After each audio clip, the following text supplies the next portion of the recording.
So, at the end of our first video, we promised you a second video that will talk exclusively about Marvel, mainly because there are so many things to talk about regarding Marvel. We thought of this video even before we thought of the first video. The inspiration for the video you are watching now came from the excellent High Top Films video called How to Save the Marvel Cinematic Universe. But the only problem with the High Top Films video is that it only focused on the artistic aspect of how to save Marvel and didn't talk about the management aspect of saving Marvel, because you can't make an artistic change in Marvel if the management stays the same. So after you watch this video, watch the video of High Top Films, because the two videos go together really well. And one last thing before we start. While we were working on this video and the previous video, the excellent YouTube channel Superframe made a video on how to save Marvel, and then another video on how to save Star Wars. Some of the ideas he offers are similar to ours, but we also offer our own ideas. So let's get started. Replace Kevin Feige. As much as Feige is a good producer who was mainly responsible for the success of the MCU and the Infinity Saga, currently Feige is one of the main problems why the Multiverse Saga fails in terms of quality. The trolls who damage the trust of the fans, such as Ralph Boner, Fake Taskmaster, which were direct decisions of Feige, and also a creative war with certain directors and screenwriters like Scott Derrickson on the Multiverse of Madness. A new leadership for Marvel is needed, but it should be one that respects the continuity of the previous films and the comic stories on which the films are based. And most importantly, the new leadership should have a long-term plan on what to do with Marvel. Something we have. Please take us, Disney. Disney, please? Disney? The Marvel writers and directors problem. In the Multiverse Saga, there are a lot of bad movies, mainly because of the writing.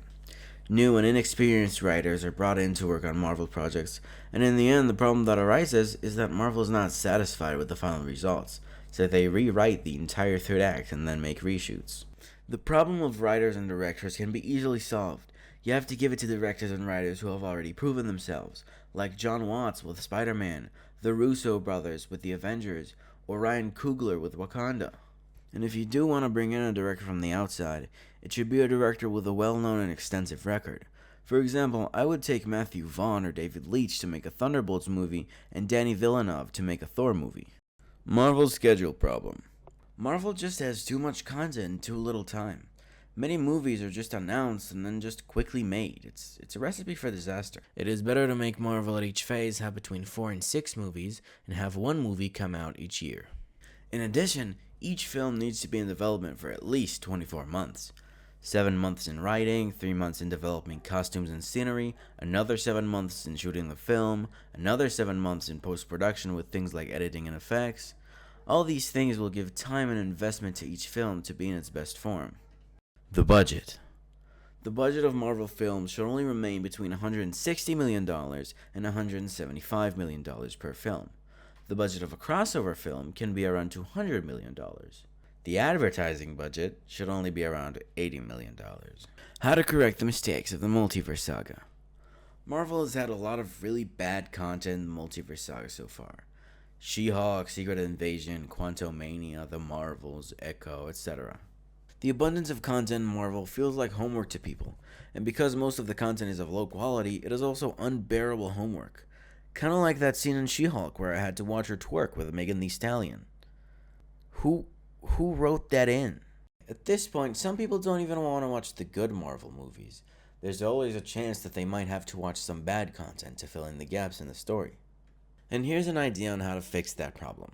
Instead of doing a full or partial reboot of the Marvel Cinematic Universe, in the style of untying the main continuity of the MCU with another universe, and thus causing confusion among the viewers, or alternatively bringing in a lot of exposition that will bore the audience, most of the content of the Multiverse Saga should be deleted from the canon, and only the content that has the potential for good stories or their sequels should be left. WandaVision and Doctor Strange 2. In WandaVision and in the Multiverse of Madness, Wanda became a villain. But at the end of the Multiverse of Madness, we see that she finally expresses true remorse for her actions. I would be happy to see her go through a redemption arc, where she tries to make amends for the horrible actions she has committed, and develops a tragic character much like Bucky. In addition, I want her to meet a real father, Magneto. Another example of this would be Black Widow and Hawkeye. Yelena Belova and Kate Bishop are characters that, in my opinion, and in the opinion of many other people, have the potential for interesting stories.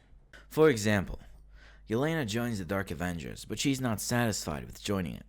She and Kate are on teams that fight each other, so each tries to recruit the other to the opposing team. Kate sees that there's still good in Yelena, and Yelena sees the inner darkness in Kate. Another one that comes to mind is Falcon and the Winter Soldier. I like the idea of Sam Wilson being Captain America, and the character of John Walker can develop in an interesting way. A soldier who will do anything his superiors tell him to do in order to return to the role of Captain America. He'll do terrible things until at some point he will pay a price for his actions, and then try to correct them. Spider-Man No Way Home. The ending of No Way Home is perfect. Spider-Man is now alone in the world and no one knows who he is. It could go where Peter has depression and strong feelings of guilt. He could then meet Gwen Stacy, and because of his guilt, he could bond with the symbiote. Okay, my next example is going to surprise a lot of people. Thor: Love and Thunder. The protectors of our world are bestowed with great beasts.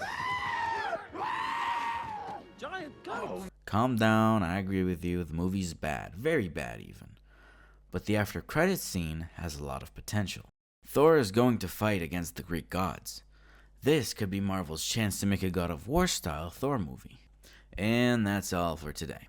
I really hope you enjoyed it. If you agree with anything I said, or even just like the thought process, make sure to tell me in the comments and subscribe to the channel for more videos.